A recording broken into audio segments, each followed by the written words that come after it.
السلام عليكم حبايب قلبي، ازيكم عاملين ايه؟ يا رب تكونوا كلكم بخير وصحة وسعادة دايما يا رب. طبعا هتقولي كنت فين يا شيماء الوقت ده كله؟ مش ظاهرة من وقت عيد الأضحى اللي عدى. هقول لكم كنت مشغولة في الثانوية العامة، كنت مطحونة في الثانوية العامة. الحمد لله عدت على خير، وبنتي الحمد لله جبنا الشهادة ونجحنا وزغرطنا وملينا البيت زغاريط.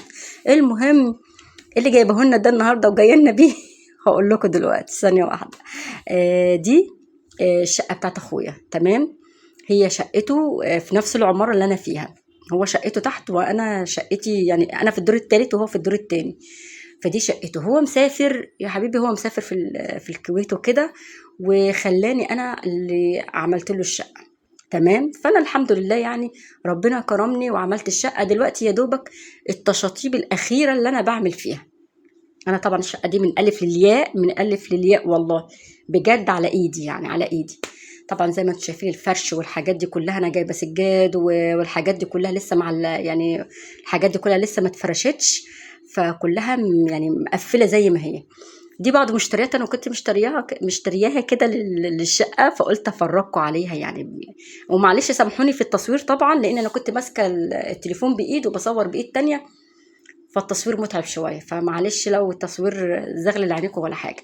طبعا زي ما انتم شايفين السفره كده متغطيه كلها، انا كنت عامله الحاجات دي كلها، يعني الفرش والعفش بتاعه مغطياه لحين ان احنا نفرش الشقه. اول ما افرش الشقه هشيل ده كله، وطبعا معاكم يعني انا هوريكم التفاصيل اول باول، ولما اجي افرش هوريكم برضو التفاصيل بتاعتها اول باول. ده كنت ورد مجفف كده، كنت جايباه عشان احطه في النص الترابيزه بتاعت السفره. تمام. دي اطباق بلاستيك بقى لجوه للحمام والحاجات دي. دول الثلاث ترابيزات كده صغيرين كده، اللي بيتحط عليهم حاجات كده تقدم للضيوف، فكنت جايباهم. هنا المطبخ، وده البوتاجاز بعد ما فكيته كده من الكرتونه بتاعته. انا جايبه البوتاجاز نوعيته اي كوك لي، فالبوتاجاز عجبني جدا، كان شكلي انا كان عاجبني جدا. طبعا انا جايباه من سنتين وكده، بس لسه فكه الكرتونه جديده يعني، فده الشكل بتاعه كده يعني. زي ما انتم شايفين تحفة، عجبني جدا جدا. الباب هيدروليك، وفي نفس الوقت هو الشاشة بتاعته ديجيتال على الجنب هنا، بصوا الزراير كلها بتاعته ديجيتال. فبسم الله ما شاء الله، اللهم بارك اللهم بارك، يعني حاجة حلوة جدا جدا جدا. ده المطبخ بقى، حبيت افرجكم يعني كده.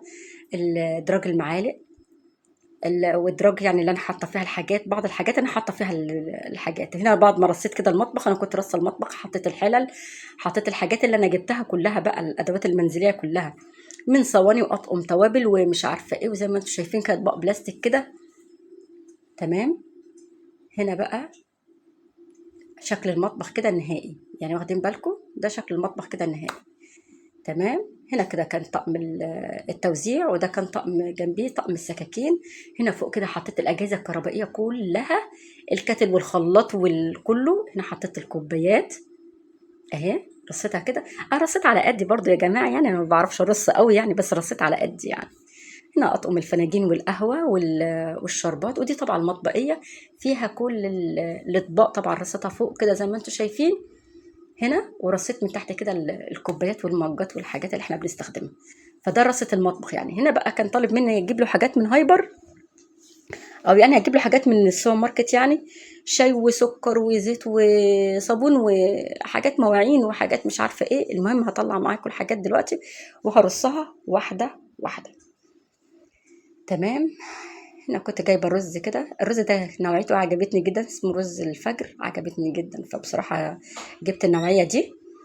وهنا كنت جايبه، بصوا كل حاجه جبتها، حتى المناديل بصوا زي ما انتم شايفين كده جبتها. ما فيش حاجه يمكن ما جبتهالوش يعني، سبحان الله يعني والله. دي انواع كده مكرونات كده، شكلت كده مكرونه المطبخ دي، شكلت منها كذا نوع كده. تمام. معذره للتصوير، انا ما كنتش حاطه في دماغي ان انا هنزل في اليوم ده واصور، ولقيت نفسي نزلت فقلت طيب اصور بالمره. فما كنتش عامله في حساباتي يعني، ولكن هصور لكم تصوير رايق جدا لما اجي افرش الشقه ان شاء الله. وتقولوا لي ايه رايكم في ذوقي بقى في الاخر يعني. يا رب ذوقي ان شاء الله كده يكون يعجبكم ان شاء الله، ويعجبه هو كمان، لان هو هيتفاجئ بالشقه زيه زيكم بالظبط. هو على فكره ما شافش اي حاجه، هو الراجل مسافر ومسلمني الشقه، وهيجي هيشوف على ضمانتي. وانا مش راضيه اوريه اي حاجه، ولا راضيه اصور له اي حاجه، ولا راضيه اقول له حتى انا جبت ايه، لحد لما يجي يدخل كده ويتفاجئ بيها. هنا بقى جبت حاجات الصابون كلها وحاجات، بصوا حتى معجون السنان، بصوا بقول لكم جايبه معجون السنان، حتى معجون السنان جبته، يعني ما فيش حاجه ما جبتهاش. تمام. هو قايل لي طبعا الطلبات دي كلها، ويعني وقايل لي وبعت لي الفلوس وقايل لي اشتري، يعني عشان تفكروا ان انا جايبه له الحاجه من جيبي بصراحه. لا لا لا، الراجل يعني صارف ومكلف بصراحه. لا صارف ومكلف على شقته الصراحه، انا ما انكرش. بصوا كنت باخد لستة كده كل يوم وانزل اجيب الطلبات، كل يوم والتاني انزل النهار كله انا، ولذلك انا كنت غايبه عن كل، ان انا طول الوقت يا اما في الشهر يا اما في الثانويه عامه بس الثانويه عامه لا لا لا، كانت صعبه صعبه قوي والله، كانت صعبه اقسم بالله. انا كنت عيانه، كنت عيانه وخفيت.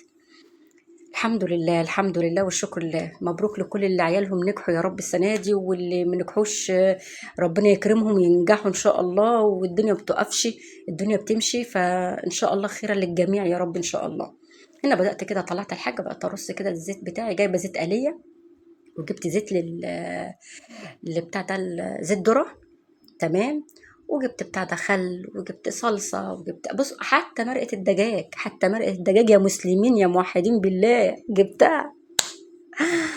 ماشي. وهنا بقى رصيت بقى ايه حاجة هتقولي يا شيماء هو انت ما فرشتيش ليه في المطبخ؟ اقول لكم لا، انتوا يعني ما تفضوش وترقوا عليا وتقولي فرشت ايه في المطبخ.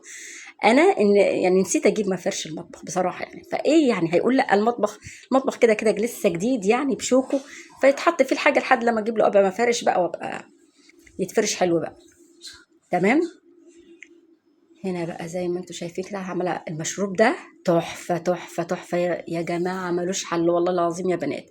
رويال ده بالتفاح والقرفه ملوش حل، مشروب على ضمانتي، بجد تحفه، انا جبت منه لنفسي بصراحه يعني.